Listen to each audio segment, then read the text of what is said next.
हजरात, आप मासूम को सुनेंगे, मासूमों को। एक मासूम बता रही है कि हम अपने टेंट में सो रहे थे, बाढ़ आ गई, तूफान आ गया, यहाँ ठंड है, यहाँ बरसात है, हम भूखे हैं, हम क्या। सुनिए।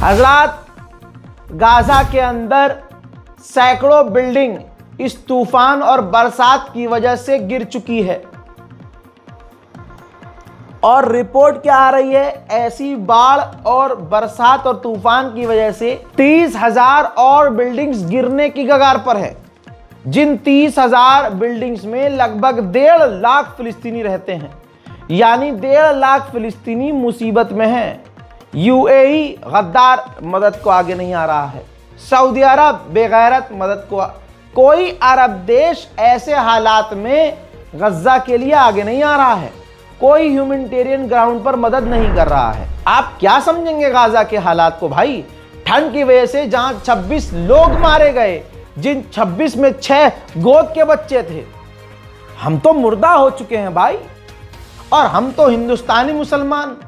हम हिंदुस्तान के मुसलमान पर जुल्म होता है तो हमारी चोंच बंद रहती है। हमें सारी ताकत अपने मुसलमानों पर ही दिखानी होती है। एक मुसलमान की मुसलमान से लड़ाई हो, फिर देखो आप बदमाशी, कितना बड़ा डॉन होता है सामने वाला। गैर से पंगा हो जाए, गैर हमारे मुसलमानों को मार जाए, बजरंग दल जगह जगह पर हमारे मुसलमानों का कत्ल कर रहा है, पैगंबर इस्लाम को गाली बक रहा है। कहाँ है मुसलमान? नदारद। उधर तुर्की के खिलाफ इजराइल ने साइप्रस और ग्रीस से एक स्टेप आगे की डील कर ली है, जिसमें military corporation, military exercise, military corporation के साथ साथ डायलॉग, यानी दोनों एक साथ, यानी तीनों एक साथ मिलकर बयान देंगे, बयान जारी करेंगे, साथ में मिलिट्री एक्सरसाइज करेंगे, एक दूसरे को ट्रेनिंग देंगे, यानी एक दूसरे की अच्छे से चाटेंगे। और यही तो ताकत है दीन की, यही तो ताकत है सिर्फ अब्दुल के नाम की मियाँ भाई का नाम तमाम दुश्मने दीन को एक कर देता है। हजरात, पेंटागन की रिपोर्ट में बड़ा खुलासा हुआ कि सन 2023 से इमरजेंसी फंड से $13 बिलियन के हथियार अमेरिका इजराइल को दे चुका है, और उन $13 बिलियन में से $6 बिलियन के हथियार गए कहां, उसको हम ट्रैक नहीं कर पा रहे हैं। यानी इजराइल को 13 बिलियन के हथियार दिए, उनमें से $6 बिलियन के हथियार कहां गए? नदारद। इजराइल के चक्कर में अमेरिका के लोग गुलाम हो रहे हैं। अमेरिका का राष्ट्रपति अमेरिका के लिए नहीं, इजराइल के लिए लड़ेगा तब जीतेगा।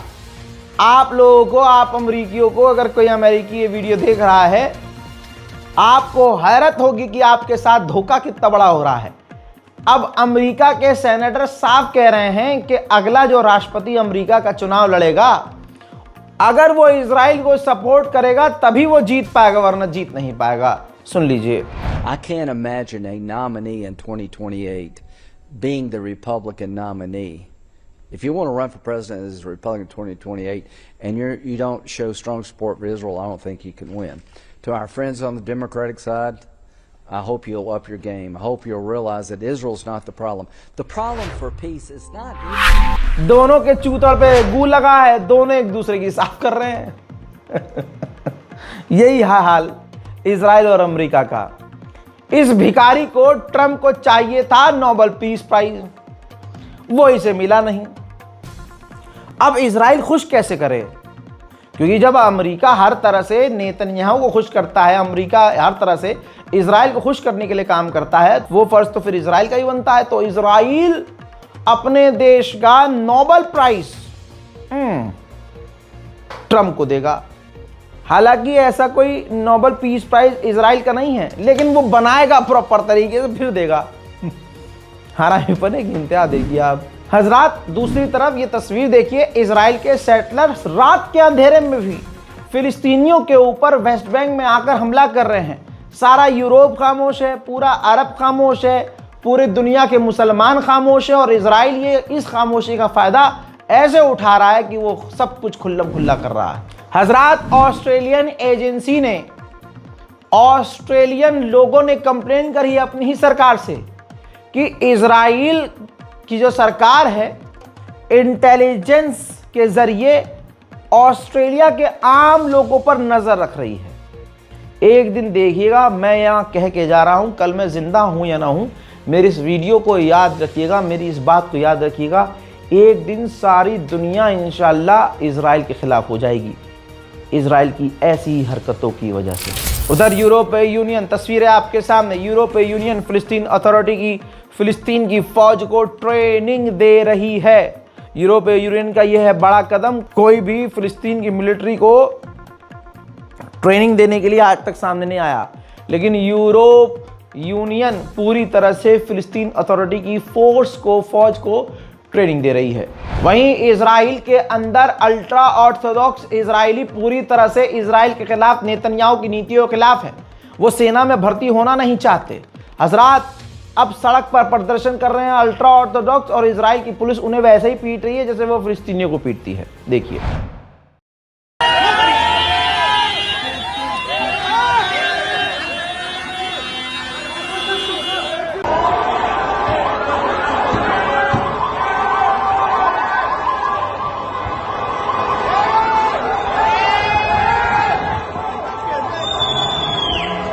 हजरात, उधर इजराइल का जो नरसिंहलैंड सरस्वती है, बेंजीवीर, ये देखिए, सेना की ताकत के साथ, फौज की ताकत के साथ फिलिस्तीन के इलाकों में दिन दहाड़े गया, जिसका विरोध दिलेर फिलिस्तीनियों ने किया खुल्लम खुल्ला कि हमारे इलाके से वापस जाओ, बाहर जाओ। तलवार, चाकू और हथियार के दम पर यह पहुंचा था, लेकिन फिलिस्तीनियों ने जमकर इसका विरोध किया। लेकिन एक बात मैं आपसे कहना चाहता हूं, एक फिलिस्तीनी तो भाई, इनका तो कोई कंपैरिजन नहीं है, लेकिन सब्र की मिसाल अगर देखनी है दुनिया को, तो आज हिंदुस्तान के मुसलमानों को देख लो, सब्र कितना है। बस मैं यही कहूंगा कि सब्र के साथ मुसलमानों को थोड़ी जुर्रत भी दिखानी होगी, हिम्मत भी दिखानी होगी। हजरात, उधर यमन के ऊपर सऊदी अरब के फाइटर जेट लगातार उड़ रहे हैं, एयर सपोर्ट यमन की फोर्स को दे रहे हैं।